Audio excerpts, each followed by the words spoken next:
Lending fintechs typically set out to help first home buyers get into the market. The likes of Athena, TikTok, and Society One have all created really innovative products to try to appeal to younger audiences, but perhaps not much innovation has been done in the sophisticated end of town. Enter funding.com.au, which just completed a $5 million capital round, which is targeting wealthy property investors looking for short-term mortgages. Founder Jack O'Reilly joins us now. Jack, welcome to the program. It's funding.com.au. What do you classify as a wealthy property investor? Yeah, hi guys, good to be here.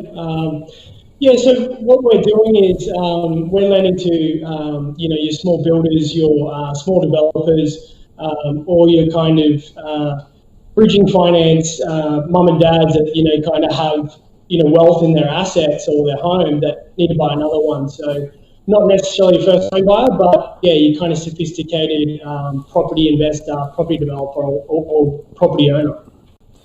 So tell us, Jack, the $5 million raise, was this just to help build out the platform, or what are you doing with the money?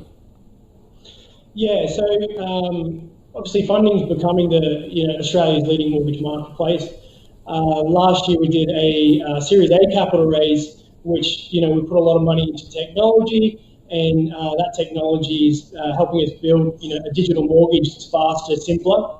And on the other side, investors can invest directly into those mortgages from as little as $5,000 and basically earn the interest from those mortgages.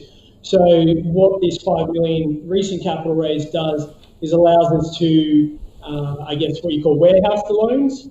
So we can originate them, fund them very quickly, and then list them on our online investment platform where investors can chip away at it and take pieces of that loan and invest into those specific mortgages. So when you say short-term mortgages, just so I can get my head around it, are we talking about I'm going to buy a 2-bedroom apartment in the inner west and flip it in the next 2 years and sort of pay down the mortgage, or are we talking about bridging finance? How does the short-term mortgage thing work? Yeah, exactly what you just said. So you might have someone buying something, renovating and selling. You might have, say for example, if you owned your home, you're looking to buy another one, but you haven't sold yours yet. We bridge that gap. You might be a developer looking to, secure quickly a piece of land. Most of the stuff we lend on is residential. To borrowers that only have a short-term need. They don't need a 30-year home loan, whereas the banks always are just geared up to right volume and give you a 25, 30-year low-rate home loan. So what kind of a return as an investor can I expect to get? Yeah, so target returns are 6 to 9%.